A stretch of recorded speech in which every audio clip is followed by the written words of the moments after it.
9th এপিসোডের second পার্টের শুরুতে আমরা দেখি যে ডেভিড আর সিয়েন একটা অ্যামিউজমেন্ট পার্কে আসে। আর এখানে এসে ওরা তিনজনে একসাথে অনেক রাইড চড়ে আর অনেক মজাও করতে লাগে।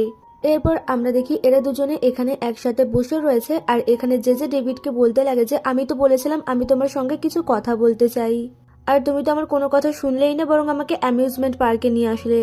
এতে ডেভিড ওকে বলে যে অ্যাকচুয়ালি আমার কাছে অ্যামিউজমেন্ট পার্কের অনেকগুলো এক্সট্রা টিকিট ছিল, আর আমি চাইনি সেগুলো নষ্ট হয়ে যাক, আর এই কারণেই তোমাদের দুজনকে আমি এখানে নিয়ে আসলাম। তাছাড়া তুমি আমার সঙ্গে কোন বিষয়ে কথা বলতে চাও সেটা তুমি এখন বলতে পারো। দেন যে ওকে বলতে লাগে যে তোমার তো গার্লফ্রেন্ড আছে, আর তুমি যদি তোমার গার্লফ্রেন্ডকে প্রেগনেন্ট করে দাও তারপর তুমি কি করবে। এর উত্তরে ডেভিড ওকে বলে আমি আমার গার্লফ্রেন্ড আর আমার বাচ্চার দায়িত্ব নেব। তাছাড়া তুমি হঠাৎ এইসব কথা কেন আমাকে জিজ্ঞাসা করছো। এতে যে ওকে বলতে লাগে যে আমি যে কথাটা এখন তোমাকে বলবো তুমি কিন্তু কাউকে এটা জানাবে না যে এই কথাটা তুমি আমার থেকে শুনেছো। এতে ডেভিড বলে আরে হ্যাঁ বলো, আমি কাউকে বলবো না। তাছাড়া তুমি কি ডেঞ্জেলের ব্যাপারে বলতে চাইছো যে ডেঞ্জেল ওর গার্লফ্রেন্ড গ্রেসের কোনো দায়িত্ব নিতে চাইছে না সেটা। আর ডেভিডের মুখ থেকে এই কথা শুনে যে অনেক বেশি অবাক হয় আর ওকে জিজ্ঞাসা করতে লাগে যে তুমি এই বিষয়ে কি করে জানলে। ডেভিড উত্তর দেয় অ্যাকচুয়ালি সেদিন আমিও ডেঞ্জেলকে গ্রেসের সঙ্গে ঝগড়া করতে দেখেছিলাম, আর তখন আমি বুঝতে পেরে গিয়েছিলাম যে কি হয়েছে। দিন যে বলতে লাগে যাক বাঁচা গেছে, আর আমি তো এতক্ষণ এটাই ভাবছিলাম যে এই বিষয়ে শুধুমাত্র আমিই জানি। তাছাড়া তুমি কি ডেঞ্জেলকে একটু বোঝাতে পারবে যে ও যাতে গ্রেসের দায়িত্ব নেয়। ইতিমধ্যে আমরা দেখি সেকশন ই এর বাকি ছেলেরাও এখানে চলে এসেছে আর লুকিয়ে লুকিয়ে এদেরকে দেখছে, আর ডেভিড এসব কিছু খেয়াল করে নেয়। দেন ডেভিড এবার জেজেকে বলতে লাগে যে দেখো ডেঞ্জেলের হয়তো পার্সোনাল কোনো প্রবলেম রয়েছে, আর তা না হলে ও ওইরকম ছেলে না যে ও নিজের গার্লফ্রেন্ডের দায়িত্ব নিতে চাইবে না। যে বলতে লাগে দেখো আমি তোমাকে এই কারণেই এই কথাগুলো বলছি যাতে তুমি একটু ডেঞ্জেলকে বোঝাতে পারো যাতে ও গ্রেসের দায়িত্ব নেয়। ডেভিড বলে দেখো আমি ওর সঙ্গে এই বিষয়ে কথা বলবো, কিন্তু আমি তোমাকে প্রমিস করতে পারছি না যে আমি ওর মাইন্ড চেঞ্জ করিয়েই ছাড়বো। দেন যে ওকে বলে তুমি যদি ওকে বোঝাতে না পারো তাহলে আমাকে ইউরি আর নয়তো কিফারকে বলতে হবে ওকে বোঝানোর জন্য। এতে ডেভিড ওকে বলে তুমি কি এখনই ওদেরকে এই বিষয়ে বলতে চাও, কারণ ওরা এখানেই আছে। তো যে এবার আশেপাশে দেখতে লাগে আর তারপর ওকে বলে যে কই আমি তো ওদের দেখতে পাচ্ছি না। এতে ডেভিড ওকে বলে তুমি যদি ওদের দেখতে চাও তাহলে তুমি তোমার চোখ বন্ধ করো। দেন যে ওর চোখ বন্ধ করলে ডেভিড এবার ওকে কিস করার অ্যাক্টিং করতে লাগে, আর এটা দেখে বাকি ছেলেরা তো দৌড়ে দৌড়ে এদিকেই আসতে লাগে, স্পেশালি ইউরি তো সবার আগে দৌড়াতে লাগে। আর তারপরও ডেভিডকে জেজের থেকে ঠেলে দূরে সরিয়ে দেয় আর ওকে বলতে লাগে যে তুমি এত অভদ্র কেন, তোমার না একটা গার্লফ্রেন্ড আছে, আর তারপরে তুমি কিনা জেজেকে কিস করতে যাচ্ছিলে। এদিকে কিফারও এবার ডেভিডকে বলতে লাগে যে তোমার মাথায় ঠিক আছে তো, তুমি এসব কি করতে যাচ্ছিলে। ইতিমধ্যে সেন পপকর্ন হাতে করে নাচতে নাচতে এখানে আসে আর এদেরকে দেখে অনেক অবাক হয়ে জিজ্ঞাসা করতে লাগে যে তোমরা এখানে কি করছো। তখন কিফার ওকে বলতে লাগে যে তুমি আগে আমার প্রশ্নের উত্তর দাও যে তুমি এদেরকে একা ছেড়ে কোথায় গিয়েছিলে। দেন যে সবাইকে বলতে লাগে যে আমরা এখানে যাই করছিলাম না কেন তোমরা আগে এটা বলো যে তোমরা আমাদেরকে ফলো করতে করতে এখানে কেন এসেছো। এদিকে ইউরি তো অনেক বেশি রেগেছিল আর ও জেজেকে জিজ্ঞাসা করতে লাগে যে তুমি আগে এটা বলো যে ডেভিড তোমার সঙ্গে উল্টোপাল্টা কিছু করেনি তো। তখন ডেভিড বলতে লাগে আরে ভাই আমি ওর সঙ্গে উল্টোপাল্টা কেন কিছু করতে যাব। তখন ইউরি ওকে বলে যে তুমি অলমোস্ট ওকে কিস করতেই যাচ্ছিলে। এতে ডেভিড ওকে বলে বসে যে আমি ওকে কিস করতেই যাই বা অন্য কিছু করতেই যাই তাতে তোমারও তো রাগ হচ্ছে কেন। আর এবার কিফারও এটা খেয়াল করে, এদিকে ইউরি তো এই কথার কোনো উত্তর দিতেই পারে না। ফলে ও এবার এই প্রশ্নের উত্তর দেওয়া থেকে এড়িয়ে যাওয়ার জন্য সবাইকে বলতে লাগে যে গাইস এখান থেকে চলো, এখানে শুধু শুধু সময় নষ্ট করে লাভ নেই। এর থেকে বরং আমরা হরার হসপিটালে যাই আর সেখানে গিয়ে শো দেখে আসি। এরপর আমরা দেখি এরা সবাই হরার হসপিটালে চলে আসে আর এখানে যে সিয়েনকে বলতে লাগে যে এটা দেখার পর আমরা ফেরিস হুইলে চড়বো। তখন কিফার ওকে বলতে লাগে কোনো ফেরিস হুইলে চড়া হবে না, এটা দেখার পর আমরা সবাই বাড়ি ফিরে যাব। তখন যে ওকে বলতে লাগে তোমার বাড়িতে যাওয়ার ইচ্ছে হলে তুমি চলে যাও, আমি যাব না। দেন এরা ফাইনালি হরার হসপিটালে এন্টার করে আর এই জায়গাটা অনেক বেশি অন্ধকারময় আর ভয়ঙ্কর ছিল, ফলে সবাই ভয়ে চোটে চিৎকার করতে লাগে। এরপরে একটা অন্ধকারাচ্ছন্ন জায়গা আসে আর এখানে কেউই কাউকে দেখতে পাচ্ছিল না, আর এই সময় যে ওর গ্রুপ থেকে আলাদা হয়ে যায়। আর তারপর ও একটা আলাদা রুমে চলে আসে আর এখানে এসে ও সিয়েনকে চিৎকার করে ডাকতে লাগে, কিন্তু সিয়েন তো ওর ডাক শুনতেই পাচ্ছিল না। আর ঠিক তখনই রক্তমাখা ভূতের কস্টিউম পরে একটা মেয়ে সেখানে এসে হাজির হয়, আর আমরা এর আগেই দেখেছি যে রক্ত দেখে অনেক বেশি ভয় পায় আর একটু ওভার রিয়াক্ট করে।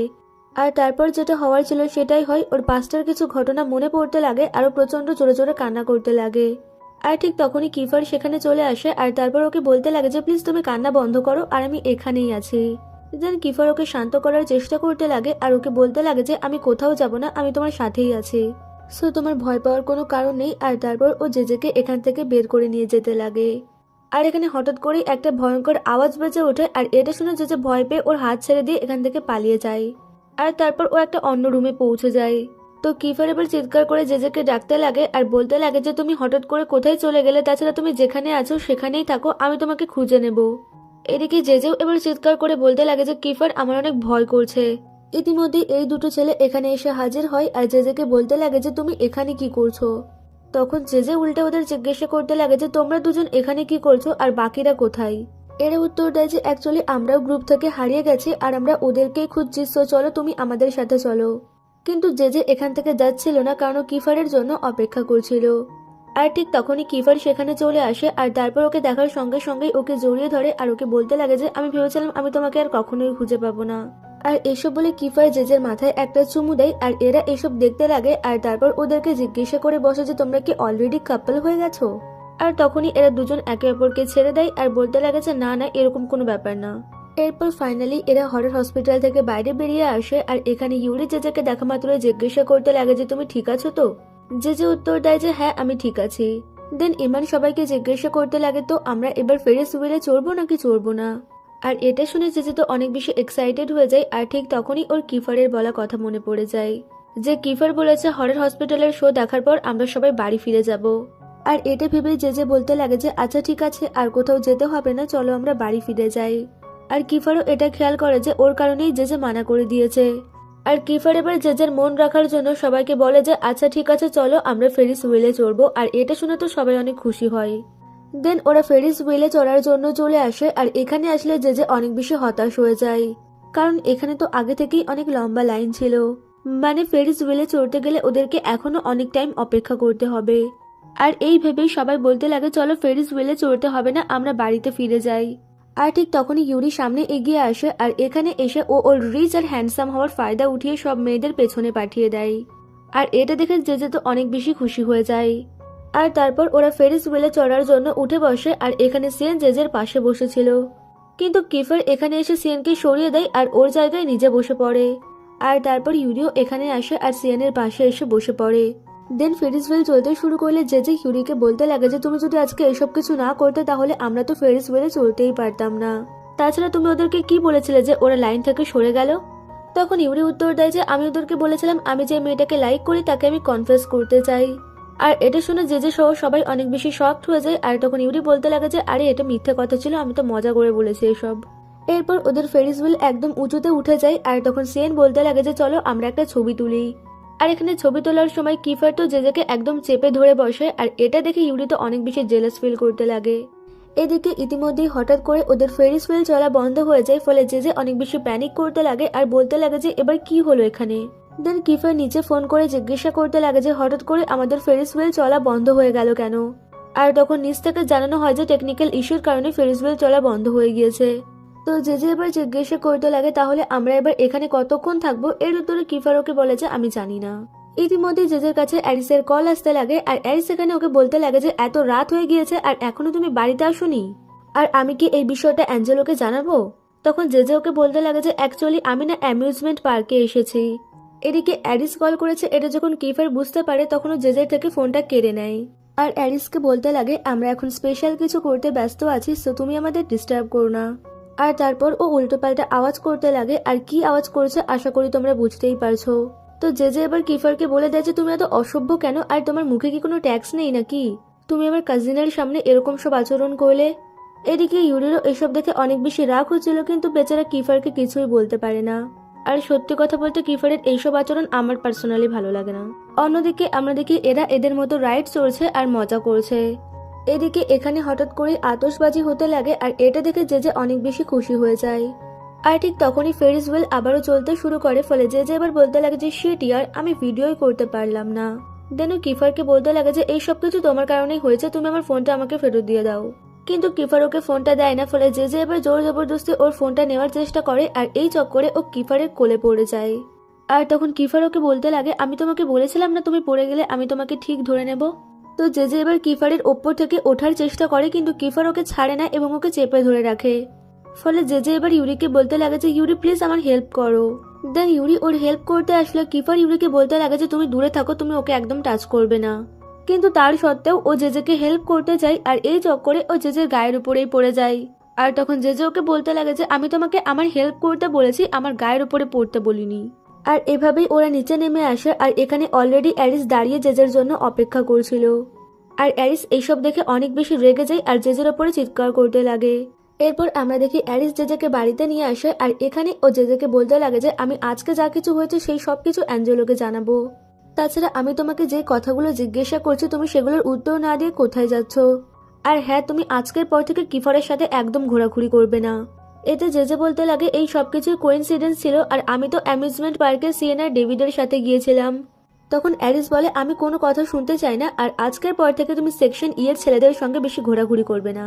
এতে জেজে ওকে বলতে লাগে তুমি এবার একটু বেশি বাড়াবাড়ি করছো আর আমি তো বললাম আমার ভুল হয়ে গেছে। আর ওর এই কথা শুনে অ্যারিস ওকে বলতে লাগে ও তার মানে অলরেডি ওই ইডিয়েট কিফারকে তোমার ভালো লাগতে শুরু করেছে। আর অ্যারিসের মুখ থেকে এই কথা শুনে জেজে এবার আজকে ঘটে যাওয়া ওর আর কিফারের সমস্ত কাহিনী মনে করতে লাগে। আর তারপরও অ্যারিসকে বলতে লাগে যে তুমি কি পাগল নাকি, আমি মোটেও ওকে লাইক করি না। আর এটা বলে ওইখান থেকে পালিয়ে যায়। দেন পরের দিন আমরা দেখি ডেভিড জেজেকে ডেঞ্জেলদের বাড়িতে নিয়ে আসে আর এখানে আসা মাত্রই জেজে মনে মনে ভাবতে লাগে যে ডেঞ্জেল এইরকম জায়গায় থাকে এটা আমি কখনোই ভাবতে পারিনি। এরপর ওরা ডেঞ্জেলদের বাড়িতে আসে আর ডেঞ্জেলকে ডাকতে লাগে। দেন ডেঞ্জেল বাইরে বেরিয়ে আসে আর তখন ডেভিড ওকে বলতে লাগে যে জেজে তোমাকে কিছু বলতে চাই। দেন ডেঞ্জেল বলে ওঠে যে আমি জানি সব সত্যিটা জানার পর তোমরা আমাকে জাজ করবে। আর সত্যি তো এটাই যে আমি গ্রেসকে ইউজ করেছি। তাছাড়া তোমরা আশা করছি দেখতেই পাচ্ছ আমি কিরকম জায়গায় থাকি। তো জেজে এবার ওকে জিজ্ঞাসা করতে লাগে যে তুমি কিভাবে ওর ইউজ করেছো। ডেঞ্জেল উত্তর দেয় অ্যাকচুয়ালি গ্রেস ওর আন্টিদের সাথে থাকে আর ওর আন্টিরা অনেক বেশি বড় লোক। আর আমার মা ওর আন্টিদের বাড়িতেই কাজ করতো। আর এই সূত্রেই আমি গ্রেসকে চিনি আর এখান থেকে গ্রেস আর আমার পরিচয় হয়। আর তারপর আস্তে আস্তে আমাদের মধ্যে রিলেশনশিপ তৈরি হয়। তাছাড়া ওর সাহায্য নিয়েই আমি HBIS স্কুলে ভর্তি হই। আর তারপর ওই স্কুলে ভর্তি হওয়ার পর আমি ওকে ইগনোর করতে থাকি। কিন্তু তারপরেও ও আমার সঙ্গে যেচে যেচে কথা বলতো আর আমার জন্য অনেক গিফট নিয়ে আসতো। আর এভাবেই অনেক দিন চলতে থাকে আর তারপর ফাইনালি আমিও গ্রেসের প্রেমে পড়ে যাই এবং আর ওকে নিজের থেকে দূরে সরিয়ে রাখতে পারিনি। তাছাড়া তোমরা দুজন তো দেখতেই পাচ্ছ আমার ফ্যামিলির অবস্থা কিরকম আর আমার অবস্থা এবার কিরকম। আর আমি এই পরিস্থিতিতে ওর দায়িত্ব নিতে পারবো না। তাছাড়া ও অনেক বেশি বড় লোক আর আমরা অনেক বেশি গরিব। সো ও এখানে এসে আমাদের সাথে অ্যাডজাস্ট করে থাকতেও পারবে না। ইতিমধ্যে গ্রেস গাড়ি থেকে বেরিয়ে আসে আর ও ডেঞ্জেলের সমস্ত কথা শুনে নিয়েছিল। ফলে ও কান্না করতে লাগে আর ওকে বলতে লাগে যে তুমি একটা মিথ্যাবাদী। এদিকে ডেঞ্জেলও ওকে দেখে অনেক বেশি শকড হয়ে যায়। এরপর আমরা দেখি এরাও গাড়িতে করে এখানে এসে উপস্থিত হয়ে যায়। তো গ্রেস এবার কাঁদতে কাঁদতে এখান থেকে পালিয়ে যায় আর তখন ডেঞ্জেলও ওর পিছু করতে লাগে। আর তারপর ডেভিড আর জেজেও ওদের পিছু পিছু দৌড়াতে লাগে আর জেজেকে দৌড়াতে দেখে ইউরিও এবার দৌড়াতে লাগে। আর তারপর কিফারও। আর এখানেই আমাদের এই ড্রামার 9th এপিসোডের সেকেন্ড পার্ট শেষ হয়ে যায়।